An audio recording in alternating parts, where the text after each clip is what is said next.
I have received a message from His Excellency the Governor-General recommending, in accordance with Section 56 of the Constitution, an appropriation for the purpose of the Appropriation Bill No. 1, 2018-19, and I call the Treasurer. Thank you, Mr Speaker. I present the Appropriation Bill No. 1, 2018 to 2019 and the explanatory memorandum. The Clerk.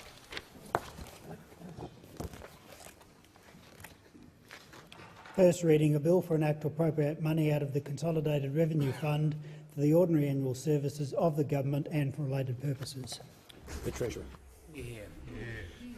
Thank you, Mr Speaker. I move that this bill now be read a second time. What have you achieved? What are you going to do now? What does it matter for me? These are the questions Australians are asking and want answered tonight, Mr Speaker. So let me get to it. A stronger economy, more jobs, guaranteeing essential services, the government living within its means. That is what this budget is about. The Australian economy is now pulling out of one of the toughest periods we have faced in generations. The global financial crisis was significant, but coming off our once-in-a-100 years mining investment boom had an even bigger impact, ripping $80 billion out of our economy over the 4 years to 2016-17. This directly impacted Australians and their families, including holding back wages. During this difficult time, the government has been working to strengthen the Australian economy and get the budget back on track. And we've been making real progress. The Australian Bureau of Statistics figures show that almost 1 million jobs have been created since we were first elected, as promised. More than 1,000 jobs a day last year alone, 3/4 of which were full-time. Businesses are responding to improved conditions by investing again. Confidence is up. More new businesses are being started. We've backed small and medium-sized businesses with legislated tax cuts and investment incentives. We invested at record levels to build the roads, railways, airports and energy infrastructure Australia needs for the future. Landmark export trade deals are backing our farmers, miners, manufacturers and service industries to crack new markets. We've made responsible budget savings, $41 billion legislated since the last election to get spending under control. We are no longer borrowing money to pay for everyday expenditure like welfare payments, no longer on the credit card. We have retained Australia's international AAA credit rating from all 3 agencies, only one of 10 countries in the world to do so. Our national economy is strengthening, but it is also true that the benefits are yet to reach everyone, and this will take more time. That is why it is important to stick to our plan. There is more to do. We cannot take a stronger economy for granted. We live in a very competitive world. If we make the wrong calls, other countries will cut our lunch. There is a lot to gain and there is much to lose. We can't ease off. In this year's budget, there are 5 things we must do to further strengthen our economy to guarantee the essentials Australians rely on. 1. Provide tax relief to encourage and reward working Australians and reduce cost pressures on households. 2, keep backing business to invest and create more jobs, especially small and medium-sized businesses. Guarantee 3, the essential services that Australians rely on, like Medicare, hospitals, schools and caring for older Australians. 4, keep Australians safe with new investments to secure our borders and, as always, ensure that the government lives within its means, keeping spending and taxes under control. That's our plan. Mr Speaker, I will turn first to the key financial outcomes in this year's budget.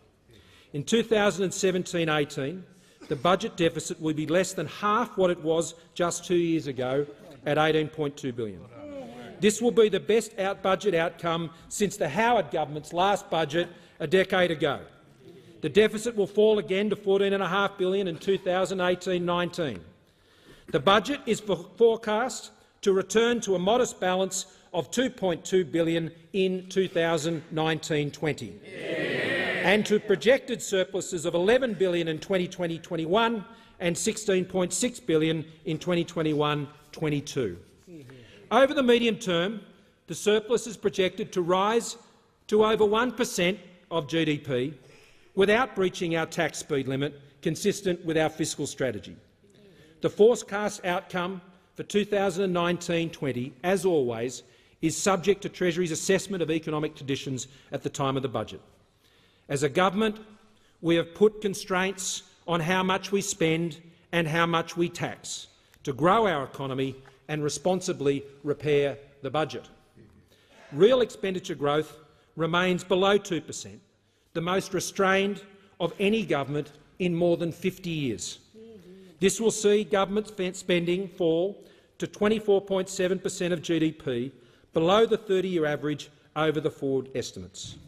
We are also keeping taxes under our speed limit of 23.9% of GDP, as set out in our fiscal strategy.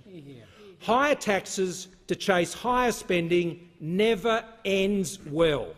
Australians always end up paying for it one way or another. Without the budget returning to balance, with the budget returning to balance, we will start paying down debt. We have reached the turning point on debt. Net debt will now peak at 18.6% of GDP this year in 2017-18 and will fall by around $30 billion over the forward estimates. Over the medium term, net debt will fall to 3.8% of GDP by 2028-29, more than $230 billion. Gross debt will peak during 2019-20 at less than 30% of GDP, and over the medium term, gross debt will be $126 billion less in 2027-28 than was estimated at the mid-year update in December. It has been a long road back from where we started in 2013 and where the previous government left us. We are close to our destination and we must stick to our plan. Mr Speaker, I turn now to the measures in tonight's budget that form part of our plan for a stronger economy. In this budget, we are providing tax relief to encourage and reward working Australians and to reduce the cost pressures on households. Tonight I announce a 7-year personal tax plan to make personal income tax lower, fairer and simpler. The plan will result in more working Australians paying lower rates of tax. It will be enshrined in legislation. The plan has 3 parts. 1. Tax relief for middle and low-income earners now. 2. Protecting what Australians earn from bracket creep. And 3. Ensuring more Australians pay less tax by making personal taxes simpler. Under our personal tax plan, 94% of Australian taxpayers will pay no more than 32.5 cents in the dollar as a marginal rate. That compares to 63% if we leave the system unchanged. This means more working Australians paying lower taxes on every extra dollar they earn. There must be reward for effort. Step 1 starts permanent tax relief to middle and lower income earners of up to $530 on what they will pay in tax next year and every year after that. That is what can be responsibly afforded while keeping the budget on track. Those earning up to $37,000 and paying 19 cents in the dollar will have their tax reduced by up to $200 on what they have paid in tax. The average tax paid by Australians in that tax bracket in 2015-16 was $1,900 per year. For those earning more than $37,000, paying 32.5 cents in the dollar, their tax will be reduced by up to a maximum of $530 per year. 4.4 million taxpayers with an income between $48,000 and $90,000 will receive the maximum tax relief of $530. For middle-income households with both parents working on average wages, this will boost their kitchen table budget by more than $1,000 every year. For those earning above $90,000, the tax relief reduces to zero at just over $125,000. Step 1 will be delivered by additional targeted tax offset through annual tax returns. This tax relief will not be clawed back by other increases on tax, including the Medicare levy, which will remain unchanged. Step 2 of the plan ensures that a pay rise, extra overtime or working more hours does not get eaten up by higher tax rates. In the 2016-17 budget, we increased the top threshold for the 32.5 cent tax bracket from $80,000 to $87,000. This kept 500,000 Australians from paying more tax at 37 cents in the dollar. This threshold will now be set at $90,000 from the 1st of July this year. This will stop an additional 210,000 Australians paying 37 cents in the dollar. In 2022-23, we will make more substantial changes. The 37,000 threshold will be lifted to 41,000, stopping 500,000 Australians paying 32.5 cents in the dollar, and the 90,000 threshold will be raised again to $120,000, preventing 1.8 million Australians paying 37 cents in the dollar. Step 3 of the plan makes our tax system simpler. In 2024-25, we will simplify the personal tax system by abolishing the 37-cent tax bracket entirely. Australians earning more than $41,000 will only pay 32.5 cents in the dollar all the way up to the top marginal tax rate threshold. Under the Turnbull Government's personal tax plan, most working Australians earning above $41,000 are likely to never face a higher marginal tax rate through their entire working life. Bracket creep will be no more for them. The top tax threshold will be adjusted to $200,000 to account for inflation and expected wage movements over the next 7 years. The plan is affordable and it is funded. The total revenue impact on the budget and forward estimates is $13.4 billion. The overwhelming majority of this cost commences in 2019-20, the same year the budget is forecast to return to balance. This is not spending, it's their money. It's not a giveaway, it's their money. This is Australians keeping more of what they have earned. Our tax relief is also not being achieved by increasing taxes elsewhere. You don't have to punish some people with higher taxes who are already paying the majority of tax to give others tax relief. Everyone pays the price of higher taxes. It weakens the economy and it costs jobs. In this budget, there are other ways we are reducing cost pressures on Australian households. Through the Australian Taxation Office, we'll be proactively finding your lost super and have it sent automatically to your active superannuation account, ensuring it doesn't get eaten up in ongoing fees. We are banning exit fees on superannuation accounts for when you want to change funds, because you should be able to do so when you want to. We will stop superannuation funds from forcing young people under 25 or with low balances to pay for life insurance policies they have not asked for or do not need.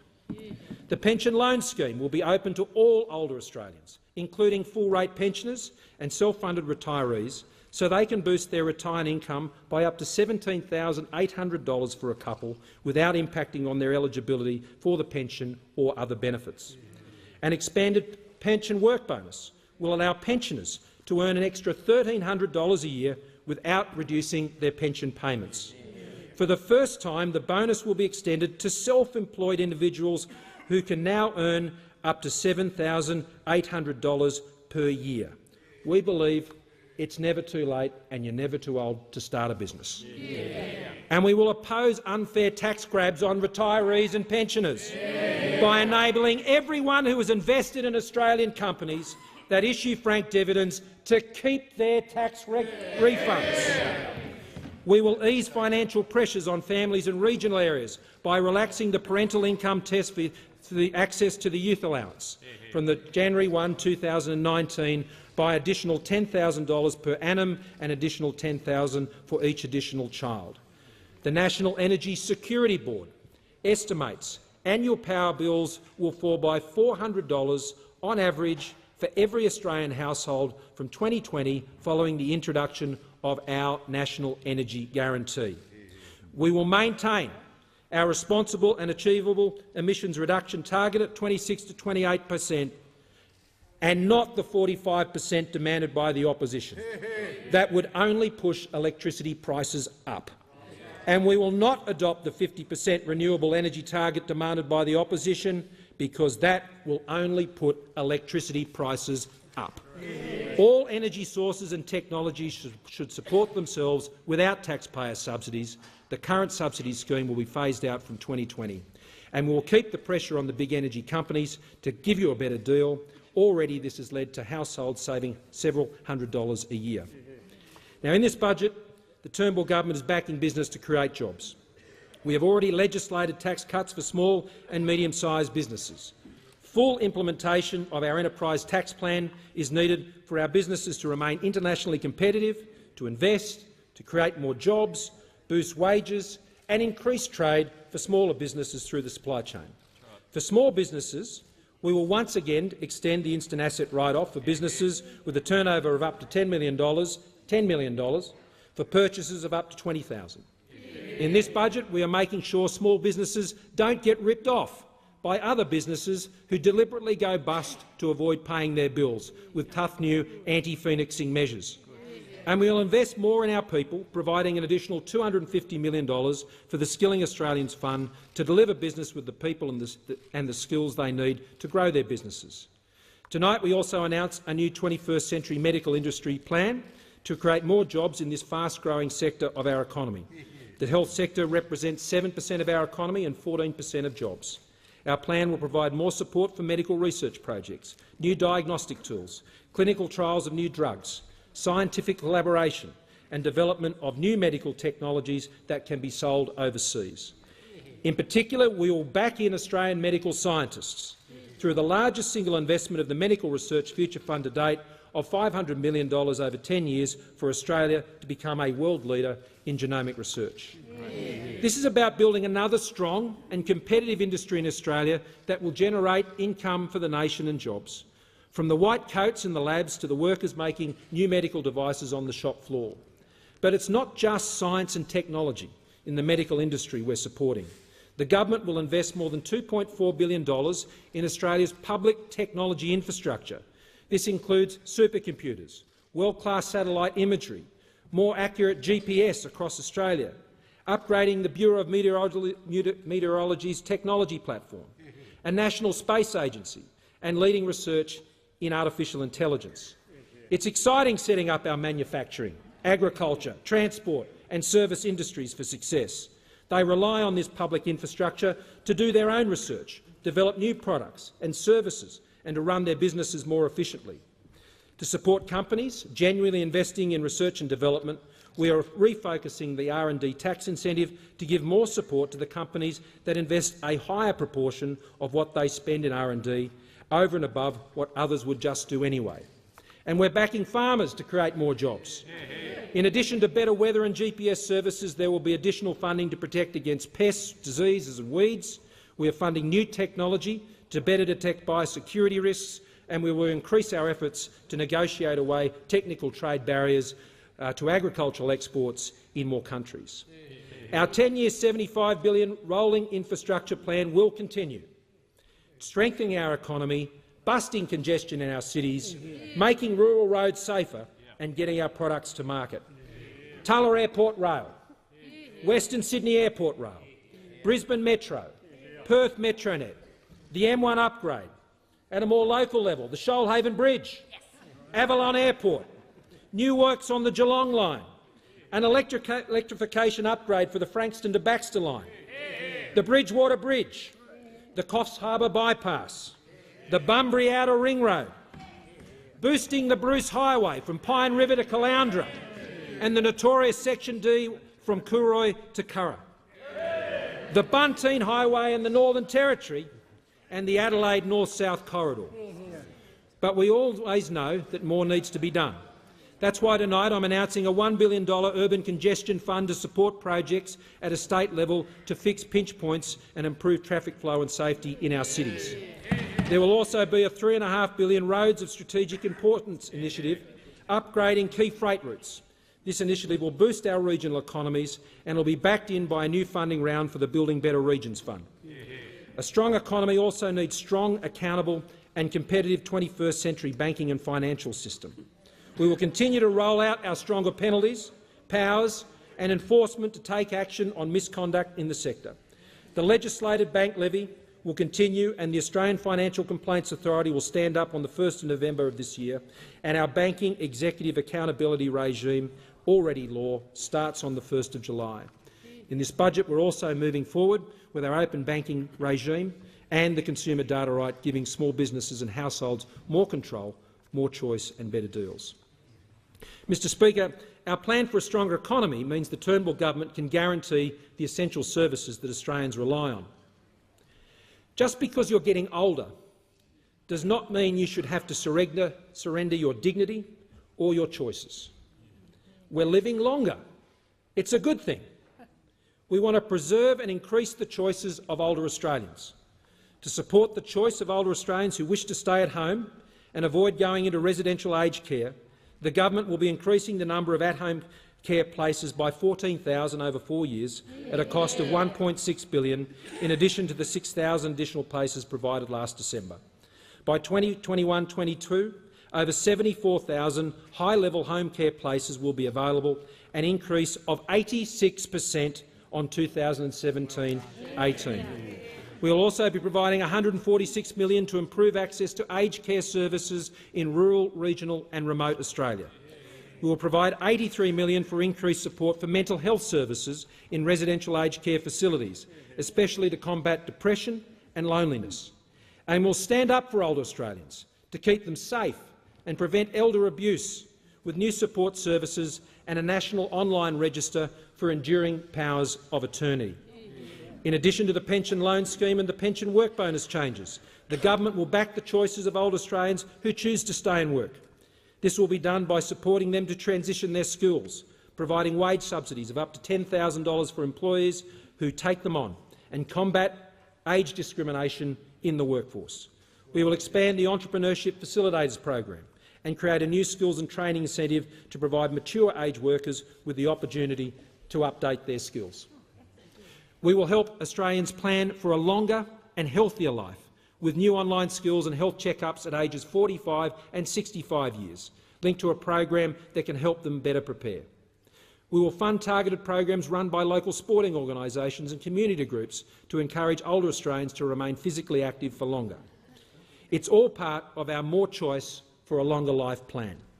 For parents and students, our legislation needs-based funding for schools delivers $24.5 billion more over the next 10 years. That's 50% more funding per student on average over a decade. This year schools will receive a record $18.7 billion, with a legislated rise to around $30 billion in 2027. The issue of funding is addressed. Now it is to focus on how the money must be best spent, to give teachers the tools to equip students to grow and succeed.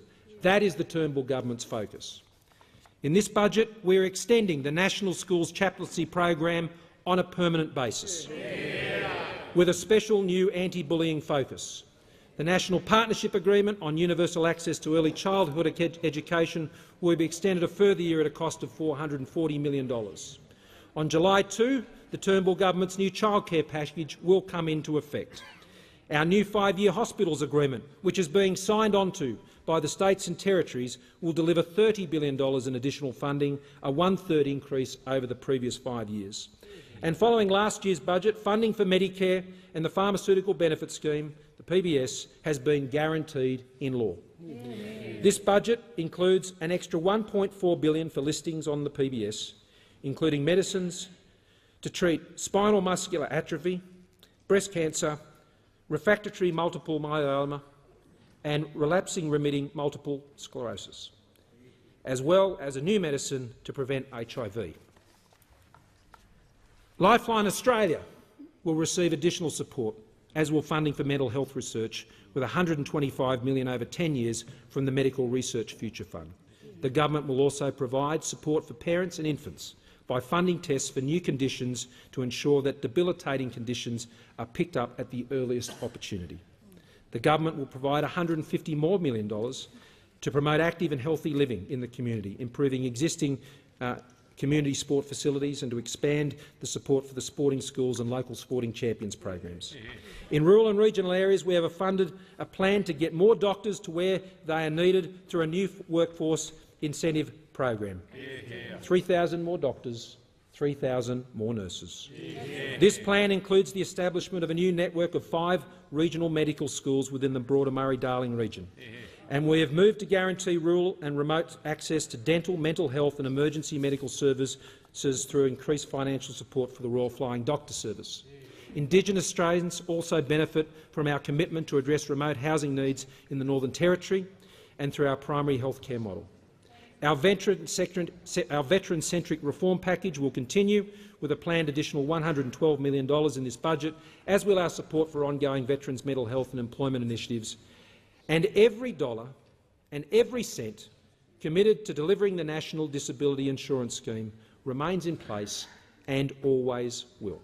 Yeah. The Liberal and National parties can always be trusted, Mr Speaker, to keep Australians safe, stopping the boats and keeping them stopped, protecting Australians from the threat of terrorism, hunting down criminals, giving our defence forces what they need to do their job to protect our values and our freedom, protecting Australia from those who would seek to do us harm and exert unwelcome influence on our soil.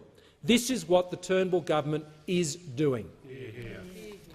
In this budget, we are taking further action, directly investing to harden up security at our airports, $50 million to upgrade security infrastructure at 64 regional airports, $122 million to enhance screening capability for inbound air cargo and international mail, $122 million to increase police and border force presence and capability at 9 major domestic and international airports.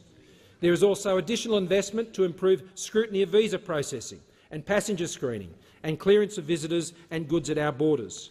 And we are investing more than $160 million to help our police, criminal intelligence and domestic security agencies fight crime and prevent terrorism, including to disrupt, prevent and investigate child exploitation and abuse.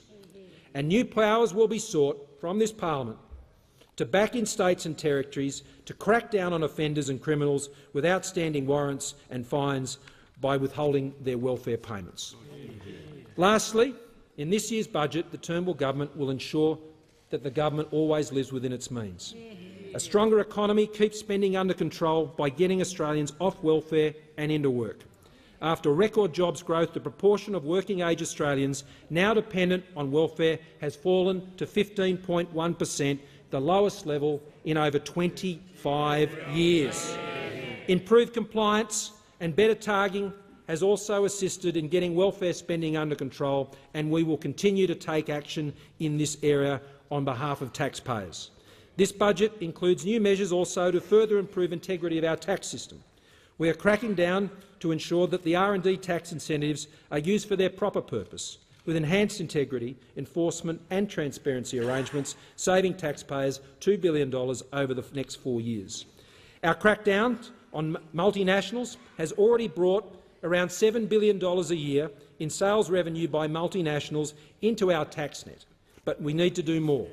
We will close down another tax loophole opened up by the Rudd government back in 2008 that gave foreign companies a tax break over Australian companies by changing the tax treatment of stapled structures. We're also further tightening the rules to stop multinationals from fiddling with how they account for debt to reduce their tax liabilities. But the next big challenge is to ensure big multinational digital and tech companies pay their fair share of tax. Over the past year, I've been working with counterparts at the G20 to bring the digital economy into the global tax net. In a few weeks' time, I will release a discussion paper that will explore options for taxing digital businesses in Australia. At home, we also need to shine the light on the black economy. Taxes should be lower, simpler and fairer, but taxes must also be paid. Honest and fair businesses and taxpayers are being ripped off by those who think they are above paying tax. In response, we will be implementing the recommendations of our Black Economy Task Force, targeting sectors where there is a risk of underreporting of income. This is expected to yield $5.3 billion over the next 4 years. These measures include outlawing large cash payments of greater than $10,000 in the Australian economy. This will be bad news for criminal gangs, terrorists and those who are just trying to cheat on their tax or get a discount for letting someone else cheat on their tax. It's not clever, it's not okay, it's a crime. Mr Speaker, our plan for a stronger economy will create more jobs and guarantee the essential services that Australians rely on. Our record of financial responsibility means that under our plan, Australians can plan for their future with confidence. We must stick with this plan because it's working. We can't afford to risk the alternative. So, to be clear, our plan for a stronger economy is tax relief to encourage and reward working Australians, backing business to invest and create more jobs, guaranteeing the essential services Australians rely on, keeping Australians safe and ensuring the government continues to live within its means. Once again, Mr Speaker, I commend our plan for a stronger economy and this budget to the House.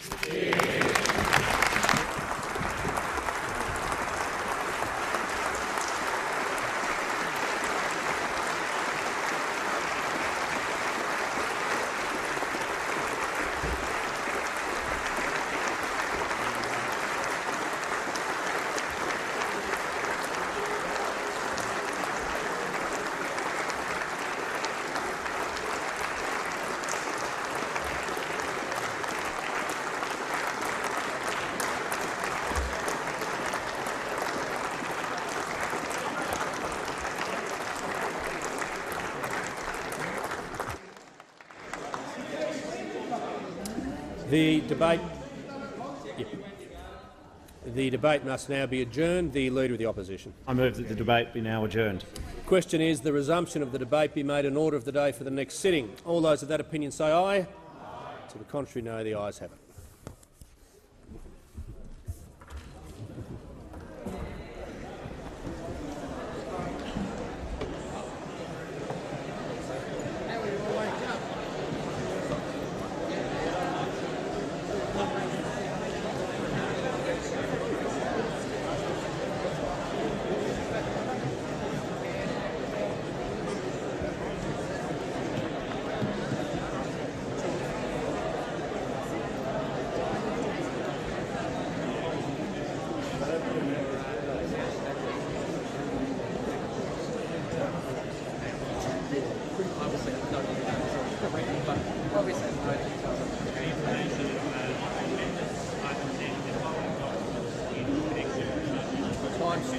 Minister might just wait. We just need the microphones back on.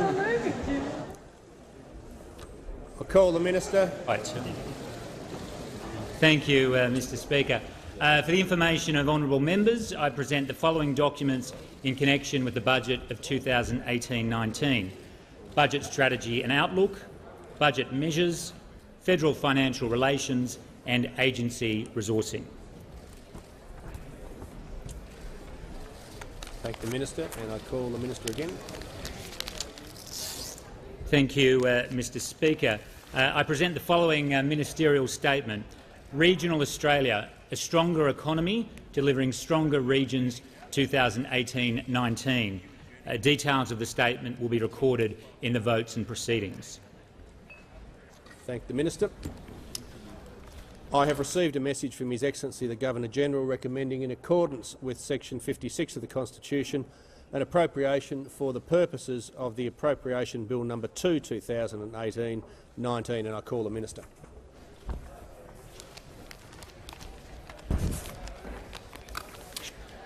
I present the Appropriation Bill No. 2, 2018-19 and the explanatory memorandum. And I call the clerk.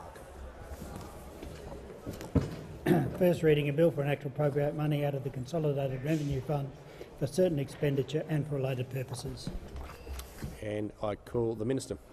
Thank you, Mr Speaker. I move that this bill be now read a second time. Mr Speaker, Appropriation Bill No. 2, 2018-19, along with Appropriation Bill No. 1, 2018-19 and Appropriation Parliamentary Departments Bill No. 1, 2018-19 are the budget appropriation bills for this financial year. This bill seeks approval for appropriations from the Consolidated Revenue Fund of just over $13 billion. I now outline the significant items provided for in this bill. First, the Department of Communications and the Arts will receive just over $5 billion. This will be used to provide NBN Co with a government loan on commercial terms to support the completion of the national broadband network. Second, the Department of Defence will receive just over $3 billion to enable the purchase of military equipment and the construction of support facilities as announced in the 2016 Defence White Paper. Third, the Department of Infrastructure, Regional Development and Cities will receive approximately $2.4 billion, including equity investment for the delivery of Western Sydney Airport and Inland Rail, and a concessional loan funding for Stage 2 of the WestConnex project. Details of the proposed expenditure are set out in the schedules to the bill and the portfolio budget statements tabled in the Parliament. The debate must now be adjourned. The member for Isaac. Move that debate be adjourned. Thank the member for Isaacs. The question is the resumption of the debate be made an order of the day for the next sitting. All those of that opinion say aye. To the contrary, no. The ayes have it. I have received a message from His Excellency the Governor-General recommending, in accordance with Section 56 of the Constitution, an appropriation for the purposes of the Appropriation Parliamentary Departments Bill No. 1, 2018-19, and I call the Minister. Thank you, Mr Speaker. I present the Appropriation Parliamentary Departments Bill No. 1, 2018-19 and the explanatory memorandum. And I call the clerk. First reading, a bill for an act to appropriate money out of the Consolidated Revenue Fund for expenditure in relation to the parliamentary departments and for related purposes. And I call the Minister. Thank you, Mr Speaker. I move that this bill be now read a second time. Mr Speaker, the Appropriation Parliamentary Departments Bill No. 1 of 2018-19 provides appropriations for 2018-19 for the operations of the Department of the Senate, the Department of the House of Representatives, the Department of Parliamentary Services and the Parliamentary Budget Office. This bill seeks approval for appropriations from the Consolidated Revenue Fund of just under $250 million. The Department of Parliamentary Services will receive approximately $193 million. This includes $2.9 million for the establishment of a Cyber Security Operations Centre for the Australian Parliament House, which will enhance cyber security for the Parliamentary Computer Network. Details of the proposed expenditure are set out in the schedule to the bill and the portfolio budget statements tabled in the Parliament. The debate must now be adjourned. The member for Isaacs. I move that debate be adjourned. The question is the resumption of the debate be made an order of the day for the next sitting. All those of that opinion say aye. To the contrary, no. The ayes have it.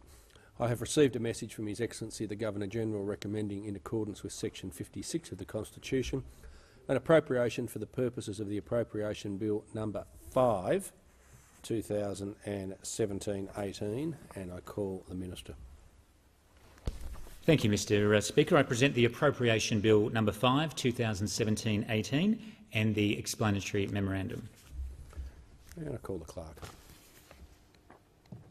First reading, a bill for an act to appropriate additional money out of the Consolidated Revenue Fund for the ordinary annual services of the government and for related purposes. And I call the Minister. Thank you, Mr Speaker. I move that this bill be now read a second time. Mr Speaker, today the government introduces the Supplementary Additional Estimates Appropriation Bills. These bills are Appropriation Bill No. 5, 2017-18 and Appropriation Bill No. 6, 2017-18. These bills underpin the government's expenditure decisions. Appropriation Bill No. 5, 2017-18, seeks approval for additional appropriations from the Consolidated Revenue Fund of approximately $1.7 billion in 2017-18. I now outline the significant items provided for in this bill. First, this bill will provide the Department of Defence with just under $948 million to better align available Defence Integrated Investment Program funding with Defence Capability Project operational requirements. Second, the Department of Environment and Energy will receive just under $435 million to continue to deliver the REEF 2050 Long-Term Sustainability Plan, designed to protect and improve the health of the Great Barrier Reef and to support world-first research. Third, the Department of Education and Training will receive just over $167 million. This includes funding to implement the Research Infrastructure Investment Plan, informed by the 2016 National Research Infrastructure Roadmap. Details of the proposed expenditure are set out in the schedule to the bill and the portfolio supplementary additional estimates statement tabled in the Parliament. I commend this bill. The debate must now be adjourned. The member for Isaacs. Thank you, Mr Speaker. I move that debate be adjourned. Question is the resumption of the debate be made an order of the day for the next sitting. All those of that opinion say aye.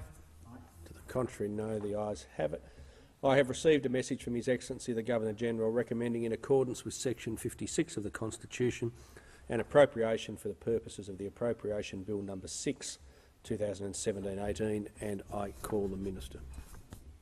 Thank you, Mr Speaker. I present the Appropriation Bill No. 6, 2017-18 and the explanatory memorandum. First reading a bill for an act to appropriate additional money out of the Consolidated Revenue Fund for certain expenditure and for related purposes. I call the Minister. Thank you, Mr Speaker. I move that this bill be now read a second time. Mr Speaker, Appropriation Bill No. 6, 2017-18, along with Appropriation Bill No. 5, 2017-18, which I introduced earlier, are the supplementary additional estimates appropriation bills for this financial year. This bill seeks further approval for appropriations from the Consolidated Revenue Fund of just over $6.2 billion for 2017-18. The majority of the amount in the bill relates to the Department of Environment and Energy, which will receive approximately $6 billion to facilitate the Australian Government's purchase of the New South Wales and Victorian Government's shares in Snowy Hydro Limited. The purchase will build on the Government's reforms to ensure reliable and affordable energy for businesses and households. This bill will also provide the Department of Home Affairs with just over $94 million to upgrade its risk assessment and identity management ICT capabilities. Details of the proposed expenditure are set out in the schedule to the bill and the portfolio supplementary additional estimate statements tabled in the Parliament. I commend this bill. The debate must now be adjourned. Thank you, Speaker. I move that the debate be adjourned. The question is that the resumption of the debate be made an order of the day for the next sitting. All those of that opinion say aye. To the contrary, no. The ayes have it. The Minister. Thank you, Mr Speaker. I move that the House do now adjourn. Question is that the House do now adjourn. All those of that opinion say aye. To the contrary, no. The ayes have it. The House stands adjourned until 9:30 a.m. tomorrow.